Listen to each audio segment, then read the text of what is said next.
Hola, ¿qué tal amigos? ¿Cómo están? Muy buenas noches. Yo soy Esdras Chabot y esto es Dinero y Poder. En julio pasado se cumplieron 4 años de la entrada en vigor del Tratado México-Estados Unidos-Canadá, que significó una actualización del TLC de 1994. Bueno, este nuevo tratado tiene una vigencia hasta el 2036, pero su próxima revisión es en 2 años, en la que los 3 países podrán decidir si se extiende hasta 2042 o no y qué es lo que se modifica. En los últimos días, Estados Unidos y Canadá han externado su preocupación por las reformas constitucionales que se están realizando en nuestro país. Advierten que estas ponen en peligro las inversiones de sus naciones, de sus ciudadanos y también las relaciones comerciales con México. Nos acompaña aquí en el estudio de Dinero y Poder Kenneth Smith, usted lo recordará, exnegociador del TEMEC. Buenas noches, Kenneth, muchas gracias por estar con nosotros. Macarios, que tiene buenas noches. Buenas noches. Muy buenas noches. Kenneth, dime algo. El tema, vamos a empezar con el tema de los organismos autónomos. ¿Hasta qué punto la eliminación, que está ya en proceso, de organismos autónomos para que pasen sus funciones directamente a órganos de gobierno, afecta directamente el tratado, de manera que pudiese haber ahí pues una intervención, digamos, del gobierno de Estados Unidos o Canadá diciendo, pues es que esto no está planteado aquí? Claro, mira, definitivamente de entrada, en lo que corresponde a la COFESE y al Instituto Federal de Telecomunicaciones, ambos están plasmados en sus respectivos capítulos del tratado, en el capítulo de competencia y en el de telecomunicaciones. En el sentido, para el IFT, se establece que será un organismo independiente del Ejecutivo, es decir, un regulador independiente y autónomo. En el caso de la COFESE, se establece claramente que los 3 países se comprometen a mantener autoridades de competencia que puedan cumplir cabalmente con la ley. ¿Qué significa en términos jurídicos mantener? Si tú modificas la estructura, si le reduces el presupuesto, si haces que se absorba en una Secretaría de Estado, estás afectando a esa capacidad institucional de cumplir con la Ley Federal de Competencia. Entonces también se puede cuestionar un cambio en ese sentido.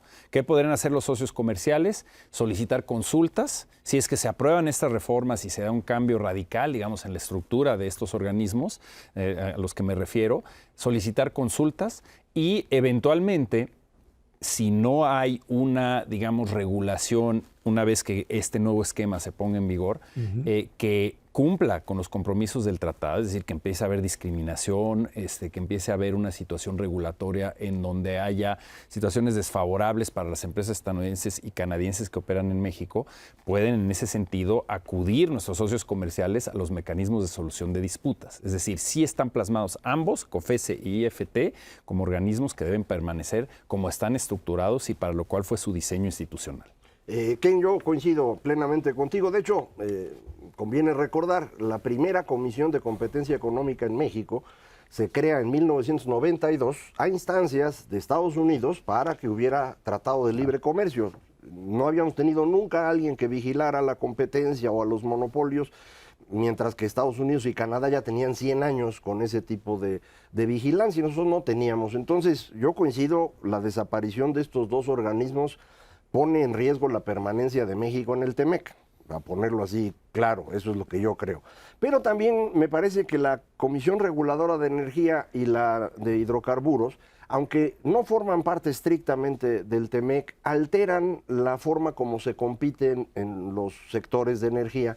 Y entonces, aunque sea un poco menos, digamos, menos fácil hacer el trabajo legal, creo que también serían argumento para sacarnos del TEMEC. ¿Cómo lo ves tú? Por supuesto. Mira, yo te diría que a lo largo, en todos los capítulos del tratado, un hilo conductor es la necesidad del compromiso de los países de tener un marco institucional transparente, que cumpla con la ley y que en materia de regulación se base la regulación en principios técnicos y que en ese sentido no exista discriminación hacia los socios comerciales. Entonces, cuando tú tienes una situación, por ejemplo, en el capítulo de empresas propiedad del Estado, donde se señala que la regulación no debe discriminar a favor de monopolios estatales versus los privados que compiten en diversos sectores, obviamente mucho del enfoque en México ha sido qué sucede en el sector de energía, pero ahí tienes toda la razón. Tanto la CRE, la CNH, pues son organismos fundamentales para la operación y la transparencia en el sector energético. Yo matizaría diciendo que no diría yo que está en riesgo la permanencia de México en el tratado, pero sí, digamos, la operación y el aprovechamiento del mismo, porque todo esto nos puede llevar a más disputas comerciales, nos puede llevar a más irritantes con Estados Unidos y es lo último que queremos con miras a la revisión integral que va a haber en el 2026. Eso porque tú eres una persona mesurada, pero como yo no lo soy, yo creo que de lo que hablamos es algo realmente preocupante, porque traemos varios pleitos con Estados Unidos, incluso con Canadá, que no han querido profundizar ellos, no los han llevado por completo, pero ahí están. Problemas tienen que ver con energía, con maíz, con importación del glifosato y todas estas cosas están ahí detenidas. Y no querían seguirlas porque no querían pelearse con el actual presidente, al que le queda pues, un mes. Pero yo no sé si esto va a cambiar cuando ya le sumemos estas otras cosas. Es decir, yo sí veo la posibilidad real de que el gobierno estadounidense pues diga, oigan, eso no era lo que acordamos, entonces, pues si van a querer hacer lo que dicen que son muy soberanos, pues lléguenle, ¿no? Claro, el gran riesgo que yo veo aquí es que tanto la eliminación de los organismos autónomos como la reforma al Poder Judicial, no estamos hablando de casos aislados de una prohibición de acceso a mercado para un producto o una regulación que afecte un sector.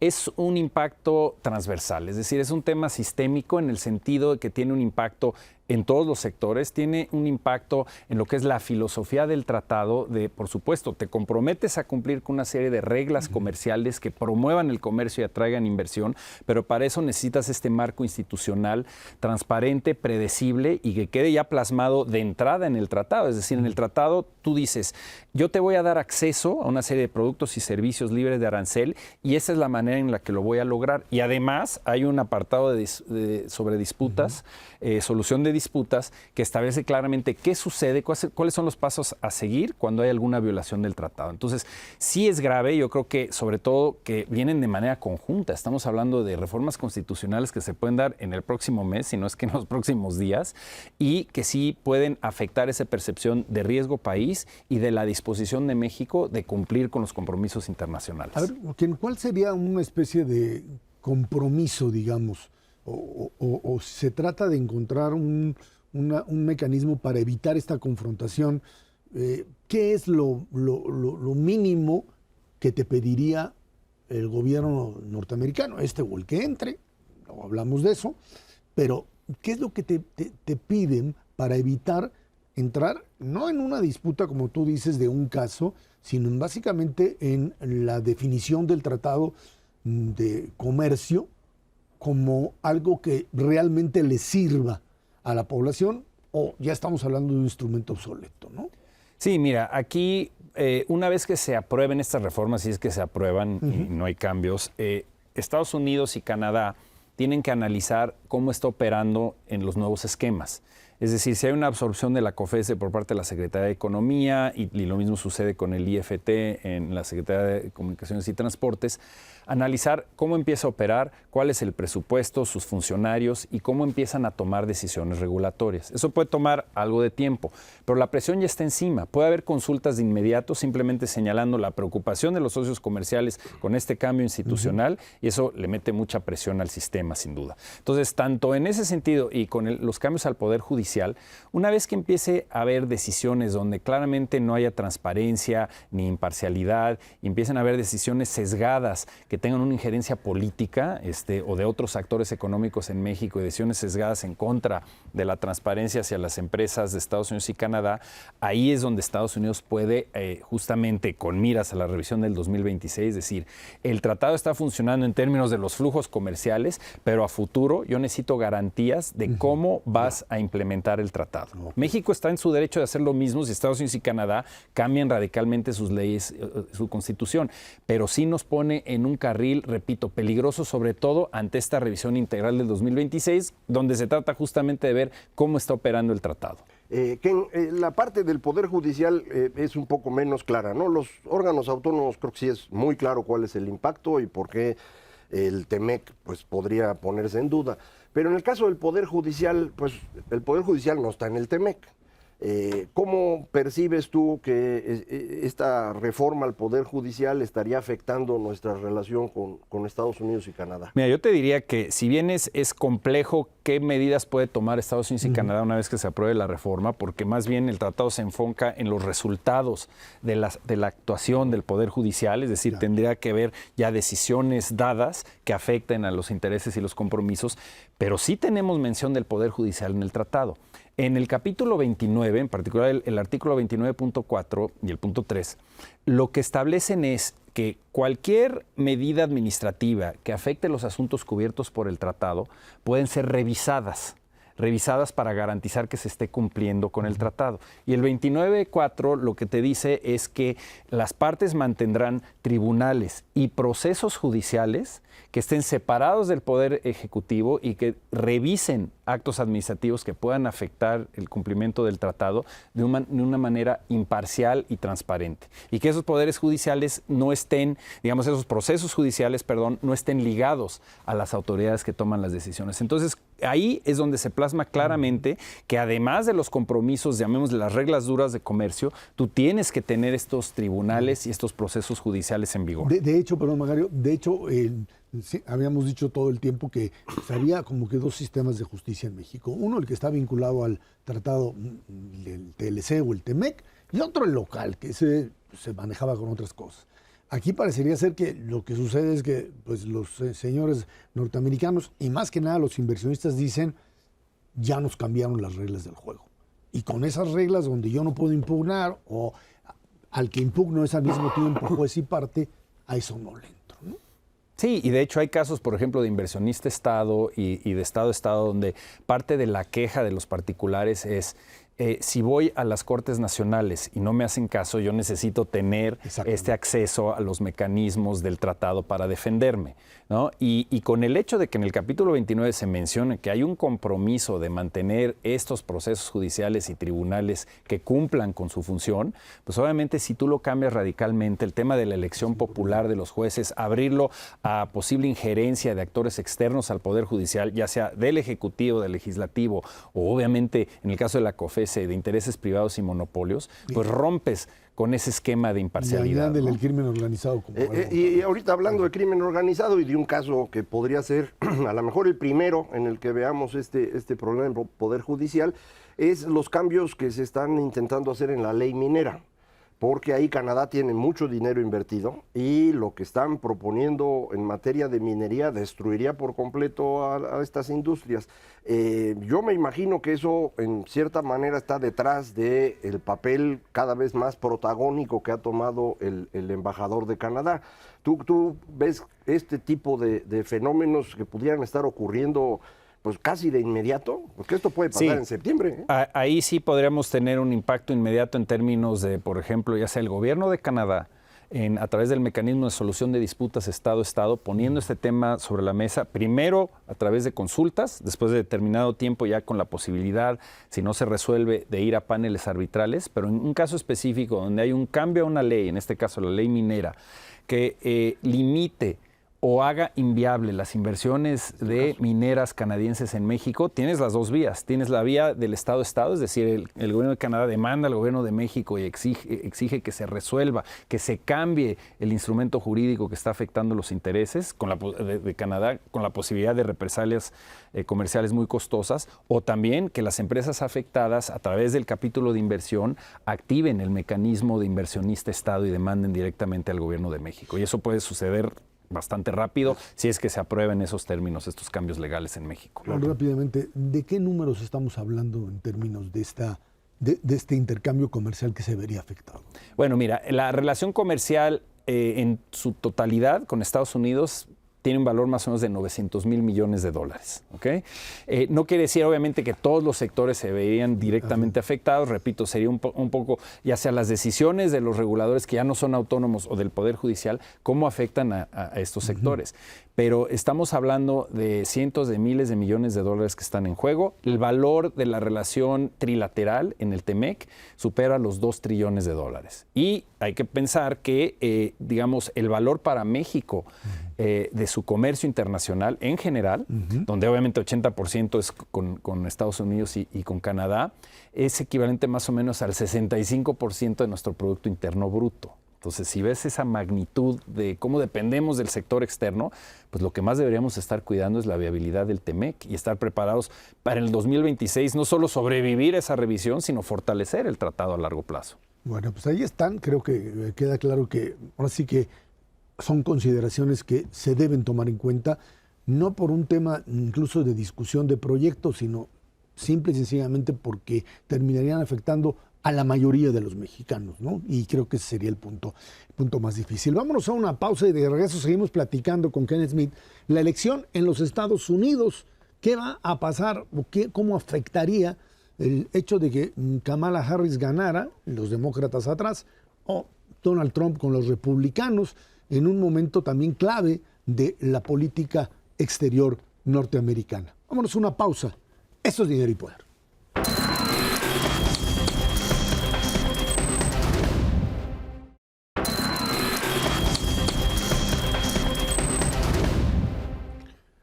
La elección presidencial en los Estados Unidos, el próximo mes de noviembre, pues es importante por lo que representa la Unión Americana en el orden mundial, tanto político como económico. En ese sentido, parecería ser que lo que hasta ahora hemos manejado como una opción, digamos, una opción que no tendría por qué suceder, o que sería grave que sucediera, que es la opción Trump, que de repente entró y después pues ya dejó de existir, porque ahora se habla del vuelco. El día de hoy hay encuestas que hablan específicamente de esta posibilidad real de que Kamala Harris, que no dábamos un quinto por ella, ahora resulta que con Tim Walz pues logran cambiar la narrativa, y a un Donald Trump que no lo hace. Aquí la discusión, Ken, es sobre qué cambiaría para México, después de lo que hemos platicado en el primer bloque, con un triunfo demócrata o un triunfo republicano. ¿Es diferente lo que sucedería o estamos hablando básicamente pues ya de un crecimiento de esta idea proteccionista, tanto en el sector republicano, que era, digamos, el gran cambio, y también, por supuesto, en el sector demócrata? Claro. Mira, yo te diría que habría diferencias sustantivas en términos de la narrativa política, el enfoque que tome Trump o Harris en la presidencia, diferencias ideológicas muy marcadas.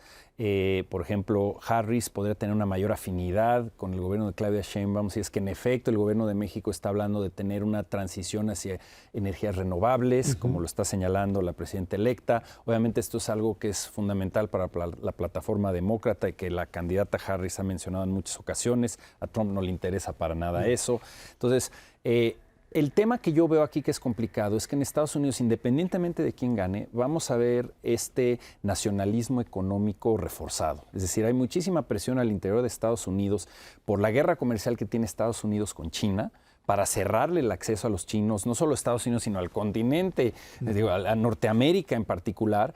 ¿Y qué va a hacer México para alinearse con Estados Unidos en ese sentido? Entonces eso va a generar mucha presión sobre México independientemente de quién gane en la parte comercial. En la parte política exterior también hay una coincidencia, creo yo, de la presión que tendremos de demócratas y republicanos, digamos, en el tema de seguridad. El tema de fentanilo sí es un problema muy fuerte desde el punto de vista también de percepción política y la narrativa política en Estados Unidos. Lo hemos visto en las campañas.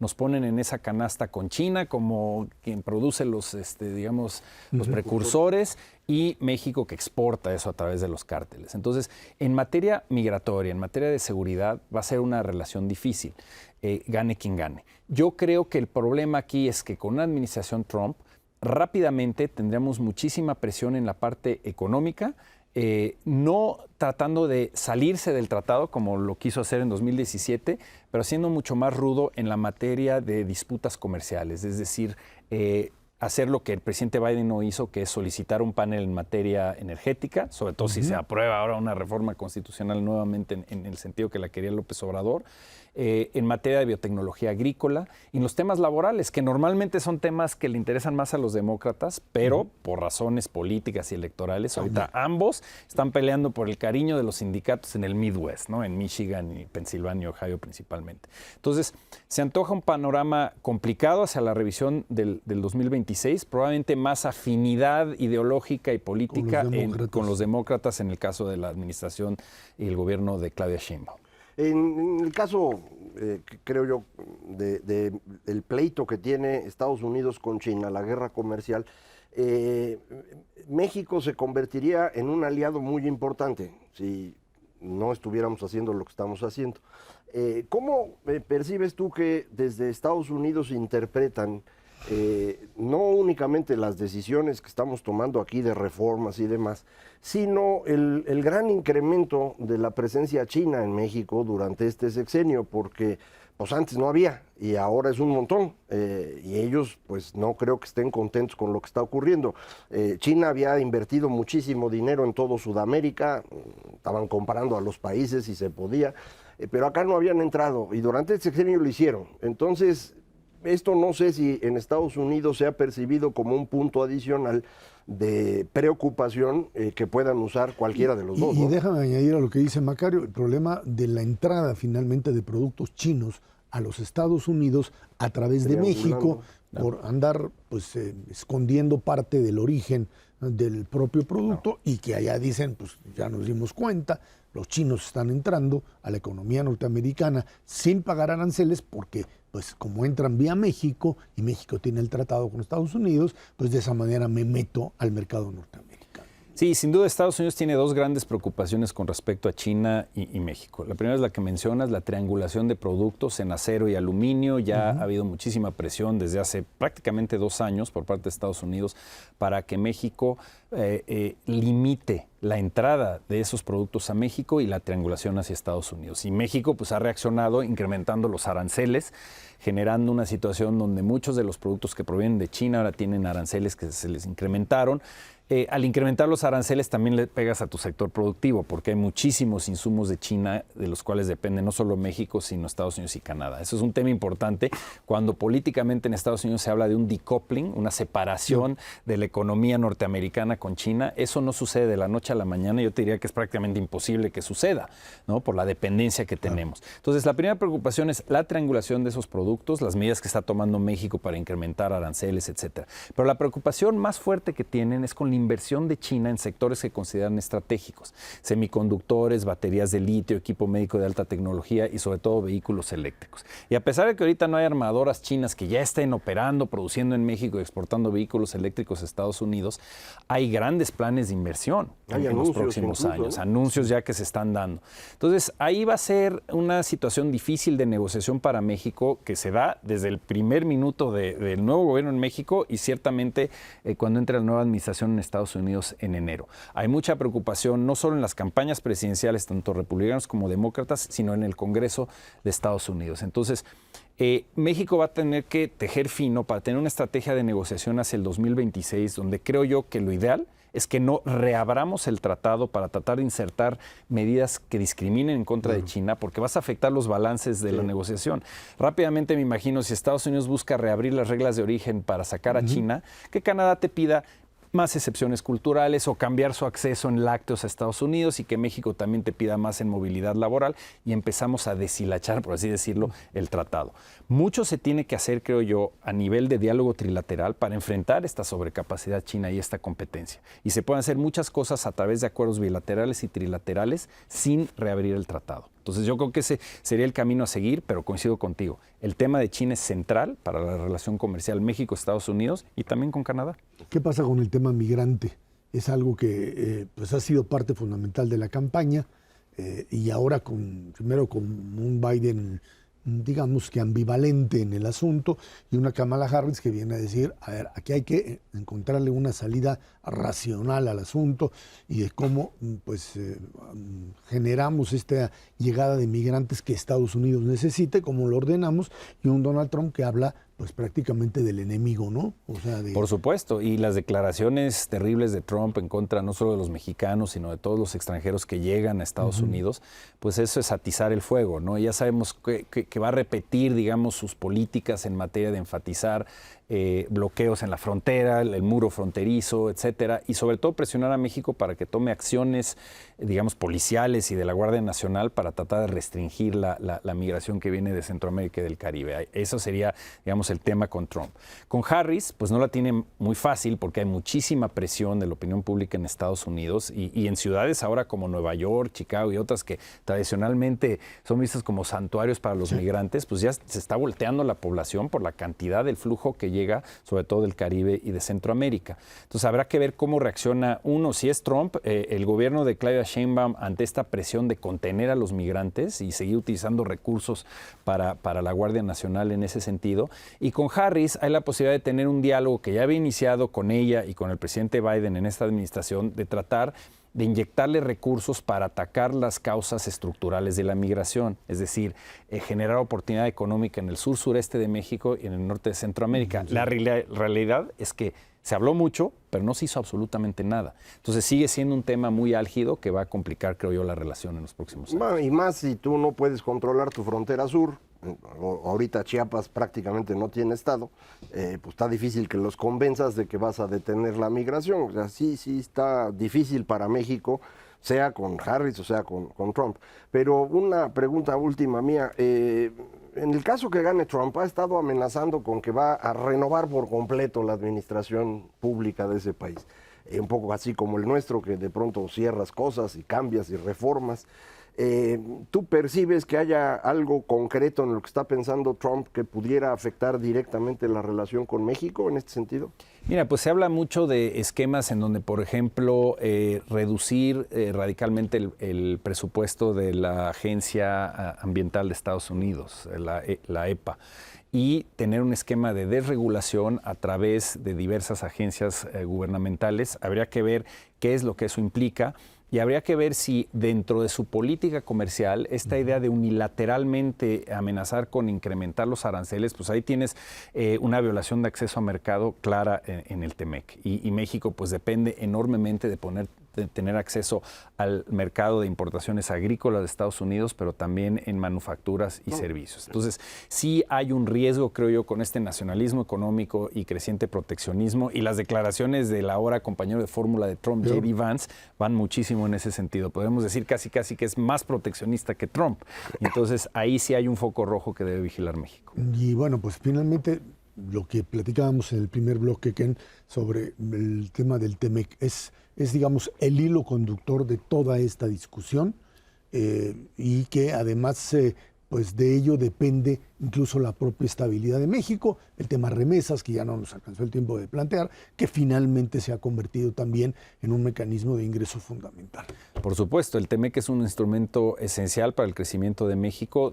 Ya señaló la presidenta electa que es una prioridad, que la revisión del 2026 sea exitosa, y hay que hacer todo lo posible para ya prepararnos para esa revisión. Kenneth Smith, muchísimas gracias por haber estado aquí con nosotros. Vámonos a una pausa. Esto es Dinero y Poder.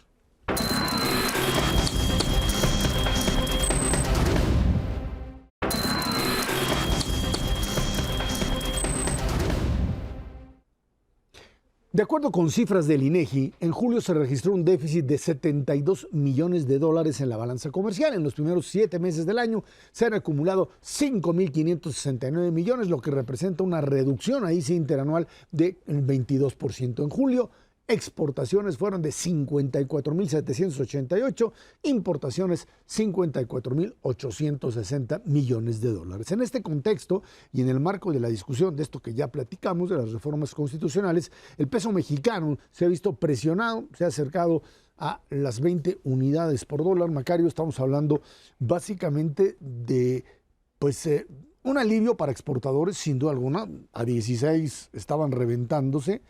El problema aquí es que más allá de la propia revaluación del dólar, hay que recordar que finalmente el dólar de los Estados Unidos ha venido recuperando también terreno en cierta medida después de una baja sustancial, aunque por supuesto pues están hablando de una reducción de tasas y por eso bajaría, pero se mueve, pero hasta un límite, digamos. El caso mexicano que antes se explicaba, del peso mexicano, que antes se explicaba por factores externos, ahora se empieza a explicar por factores internos. Datos de la economía norteamericana también que te hablan o que nos hablan de pues una desaceleración muy calmadita.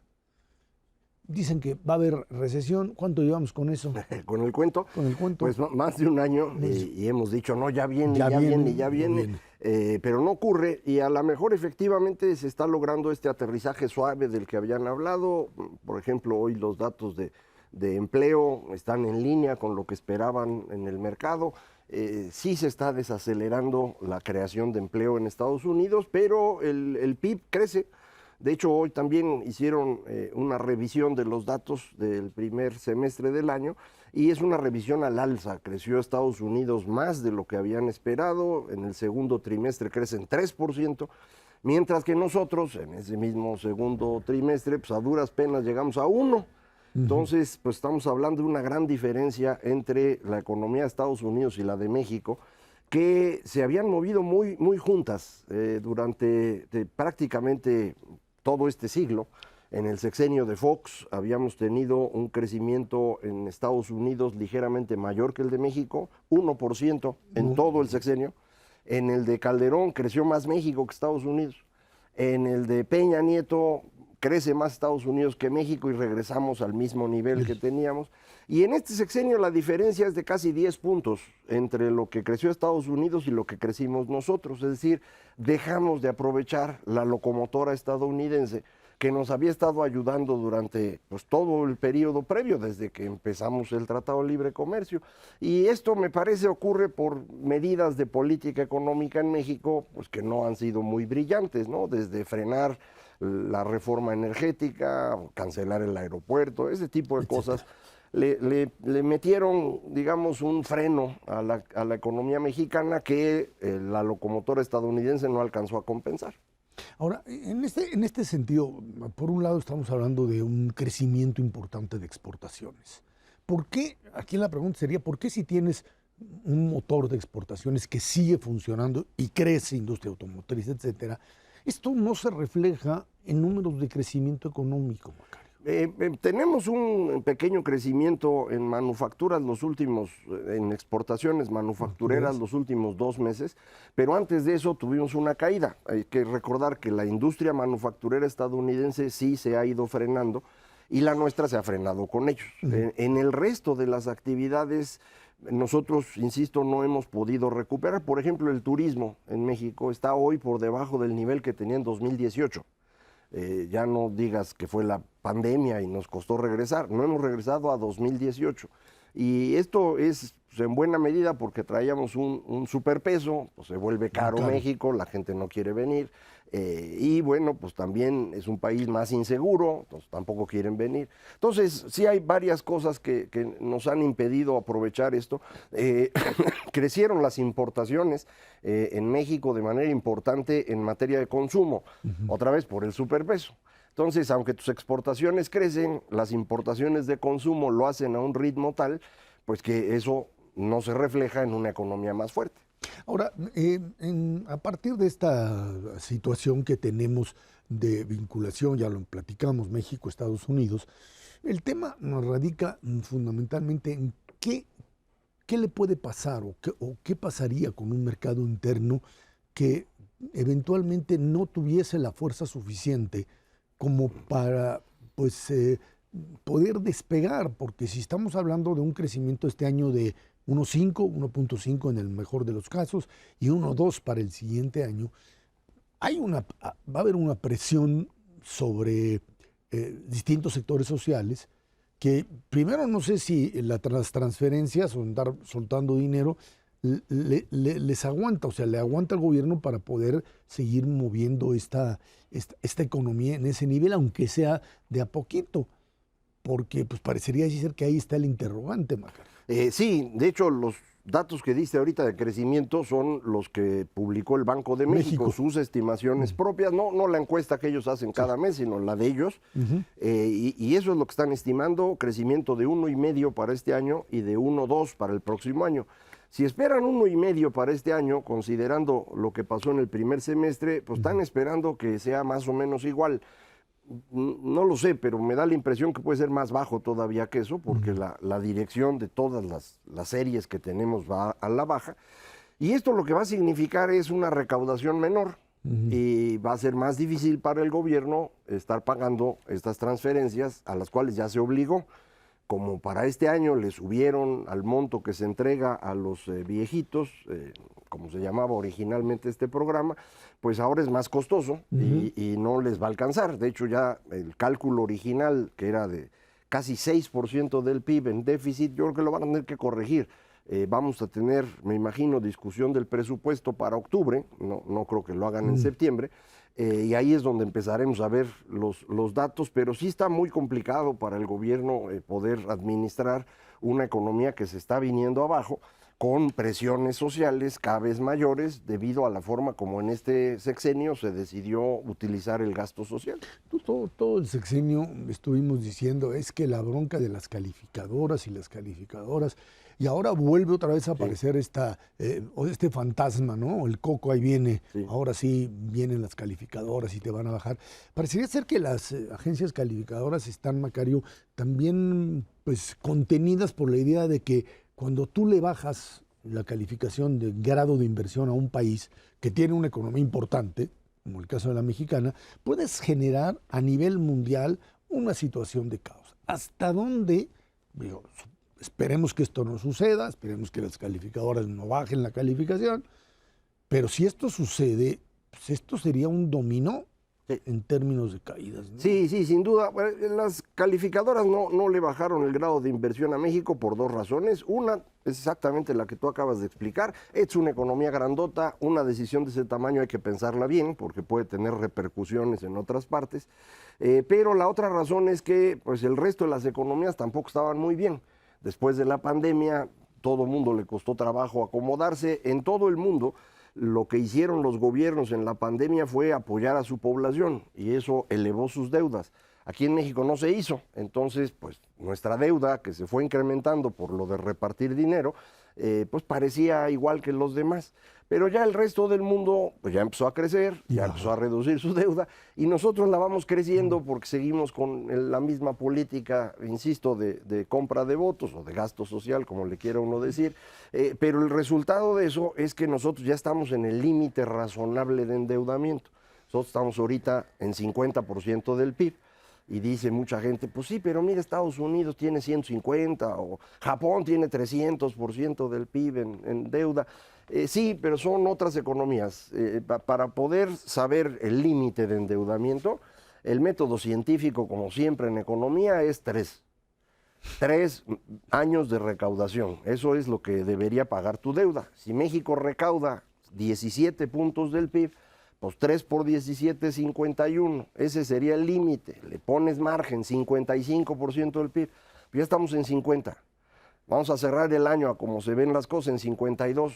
Y el próximo año, con el déficit, nos vamos a 55. Pues ahí va a ser el momento. A ver, pero entonces, digamos que el próximo presupuesto le metan el freno total en ¿hasta dónde lo puedes bajar? No puedes, es que en este gobierno, para poder financiar sus proyectos y poder mantener el gasto social, lo que hicieron primero fue gastarse todos los ahorros que habíamos acumulado y luego lo que hicieron fue bajar el presupuesto a todas las secretarías.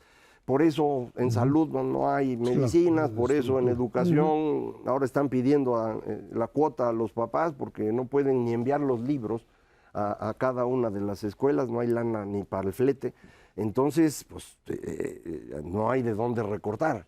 Mucha gente dice, sí, pues pueden recortar inversión porque pues, es la inversión. No, la inversión que está haciendo el gobierno mexicano es arribita de 1% del PIB.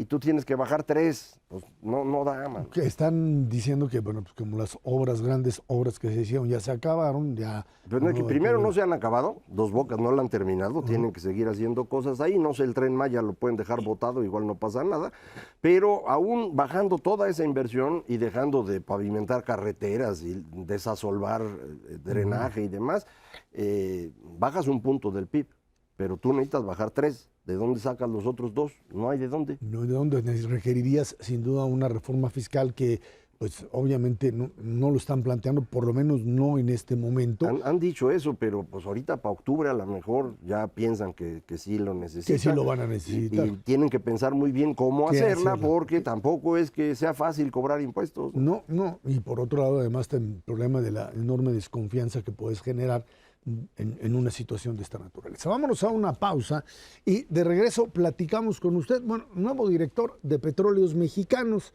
¿Qué puede hacer con esta empresa? ¿Cómo puede de alguna manera pues, seguir viva y que no, por un lado, no le cause un daño al erario y por otro lado, que pueda producir algo que sirva para los mexicanos?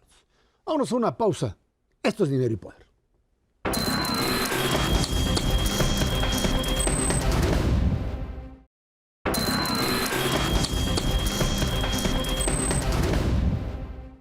La presidenta electa, Claudia Sheinbaum, nombró a Víctor Rodríguez Padilla como próximo director de Petróleos Mexicanos a partir del 1 de octubre, día en el que inicia ya formalmente su gobierno. Él es físico y maestro en ingeniería energética, doctor en economía de la energía. Víctor Rodríguez dijo durante su mensaje de presentación que desarrollará las fuentes renovables de energía, lo que pues, habla de un cambio en lo que sería la concepción de generar energías en el país. Dijo que Pemex no se limitará solo a producir petróleo o gas y que se concentrará en las nuevas alternativas energéticas, entre ellas el litio. Bueno, ahí está el nuevo director de Pemex. Ya tenemos también en Comisión Federal de Electricidad y la propia secretaria de Energía. Digamos que, pues, tanto para uno como para otra, es una tarea muy difícil de tratar de una manera, uno, de sostener a la empresa como empresa pública del Estado, y dos, pues hacerla compatible con este proyecto de generar fuentes renovables, cosa que hasta ahora pues simplemente no fue posible, Macario. Sí, no se ha hecho. Yo creo que el nombramiento es importante por la lógica de las otras cosas, es decir, el nombramiento de la Comisión Federal de Electricidad y el de Pemex son dos personalidades que saben de sus temas, tienen conocimiento en la parte técnica y tienen un perfil político bajo, lo cual me hace pensar que están en la lógica de concentrar las decisiones relevantes y la línea del sector en la Secretaría de Energía, que ya también se nombró, una persona muy cercana a Claudia Sheinbaum, su experta financiera durante el gobierno de la Ciudad de México, de manera pues que a mí me sigue fortaleciendo la idea de que la presidenta electa sí entiende que energía es el punto clave para su gobierno y está pensando controlarlo directamente y no dejarlo en manos pues, de los que normalmente controlan, ¿no? Estamos hablando de una reducción en peso político contra lo que tuvimos en este sexenio, ¿no? Donde Bartlett pues, tenía comisión federal y hacía lo que le daba la gana, y el señor agrónomo Octavio Romero estaba en Pemex y pues, muy cercano al presidente, también hizo lo que quiso. Creo que ahora sería una cosa diferente. Me parece que el nuevo director de Pemex forma parte de esta vieja guardia de petroleros en México que siguen pensando que el petróleo es una maravilla y que es la soberanía nacional, algo así comentó en su discurso, incluso dijo que se había rescatado Pemex durante este sexenio, lo cual es absolutamente falso, pero pues dejó pasar algunas cosas, como tú dices, del futuro, energías renovables, lo del litio, que no le veo mucho futuro, pero lo de energías renovables sí, y entonces creo que insisto, la presidenta electa está entendiendo que energía es el elemento fundamental para su gobierno y quiere hacer las cosas de manera distinta. ¿Qué tanto pueda hacer o no? Ya lo vamos a ver después. A ver, Macario, estamos hablando de un área donde, pues sí, las figuras que nombraron son figuras cercanas a la próxima presidenta, sin duda alguna. Entiendo que en este momento, como en todo lo demás, no puede haber una separación tajante de romper y decir ahora vamos a ir a privatización o a tratar de abrir los mercados, etcétera. Pero la realidad va a terminar por imponerse en términos de la viabilidad tanto de Pemex y Comisión Federal de Electricidad. Porque tú le puedes traspasar durante algún tiempo recursos, pero no todo el tiempo. Tú puedes producir determinadas cosas que te sale más caro hacer producirlas que comprarlas afuera y aguantar. Pero creo que el tema de Pemex además es importante porque a nivel internacional pues uno puede recordarle la mamá a las calificadoras, pero finalmente Pemex está a nivel de bono basura. Es basura. Y esto implica que la viabilidad económica de la empresa está puesta en entredicho, sustentada, por supuesto, en el hecho de que finalmente el gobierno mexicano va a pagar, que esa es la va a pagar finalmente, no va, o sea, puede no pagarle Pemex a los proveedores, pero a los tenedores de bonos lo hace porque de lo contrario se mete en un problema mayor, ¿no? Sí, pero eso es precisamente parte de lo que tienen que decidir en los próximos días. Ramírez de la O, el secretario de Hacienda de este sexenio y que va a seguir en el próximo, tenía la idea de asumir ya la deuda de Pemex, que el gobierno mexicano se haga responsable ya formalmente de ella, y lo estaban haciendo comprando bonos, ¿no? Ellos, el gobierno federal reemplaza a Pemex. La razón es muy simple. El gobierno mexicano sigue teniendo grado de inversión, el otro es bono basura, hay una diferencia significativa en tasa de interés. Entonces, si tú reemplazas una deuda por la otra, te ahorras una lana, y no está mal pensado. El tema es que la deuda de Pemex es muy grande y a la hora de asumir toda esa deuda en condiciones como las que estamos hoy, además, donde todo mundo está nerviosón, pues sí puedes perder el grado de inversión en ese ajuste si no lo platicas bien.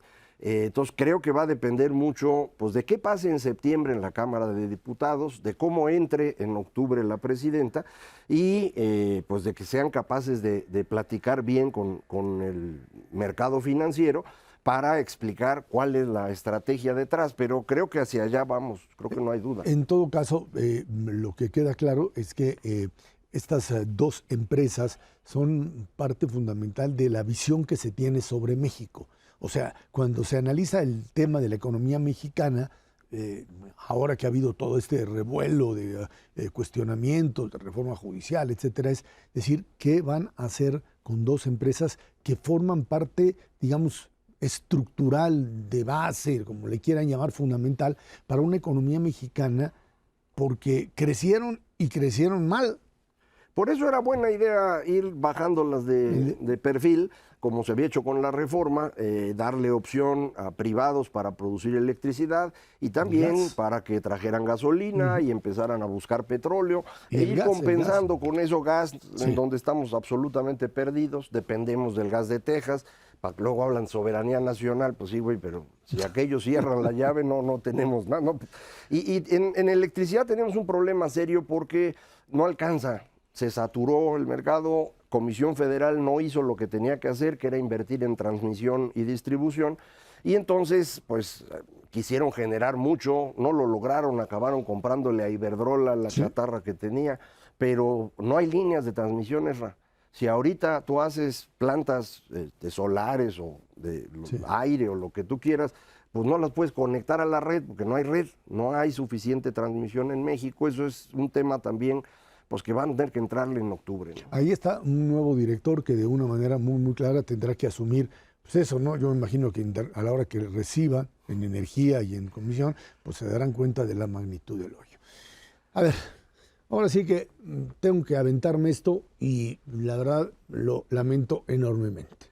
Desde el año 2008, Macario Schettino, junto en ese momento con Mauricio González y con Ernesto Cervera, comenzamos este proyecto de Dinero y Poder. Tuvimos siempre, y quiero decir siempre, la libertad para hablar, para cuestionar, sin cortapisa alguna. Mauricio González decidió retirarse por su propia voluntad, porque tenía proyectos diferentes que ya le hacían imposible, y ahora Macario Schettino, que entiendo que es una pieza fundamental en el programa, ha decidido, sin presión de nadie, sin línea de nadie, aquí decide dejar de participar para dedicarse a sus cosas. Macario, antes que nada lo siento, y de verdad muchísimas gracias por todos estos años. No, hombre, al contrario, el agradecido soy yo. Es un placer trabajar contigo. Los amigos de la Victoria a lo mejor no lo saben, pero en medios de comunicación encontrar gente decente, buenas personas, no es fácil. Ezra es una de ellas y para mí ha sido un placer trabajar aquí. Me voy, como dice Ezra, por mi propio gusto. De hecho, pues él intentó detenerme, logró detenerme durante 2 meses completos, yo me iba antes, porque como dice el Buda, todo se acaba, lo bueno y lo malo, hay que hacer otras cosas, y yo estoy cambiando mucho, como probablemente sepan, me jubilé también del TEC de Monterrey, ya me retiré de dar clases, me retiro ahora de aquí. Voy a estar trabajando más en leer y escribir y hacer numeritos, que es lo mío, y menos en las opiniones públicas. Pero como dijo Ezra, hemos trabajado aquí sin que nadie nunca nos dijera nada por lo que decimos, con plena libertad de expresión. Y Ezra, para mí ha sido un placer y ya quedamos para comer próximamente. Con ustedes, ¿no? Vamos a ver qué es lo que pasa de aquí en adelante. Muchísimas gracias por habernos acompañado en este programa. Ahora sí que dedicado a Macario Schettino, sin duda alguna. Y bueno, pues recuerde todos los jueves, 10 de la noche en el 11 de Dinero y Poder. Muchísimas gracias y muy buenas noches.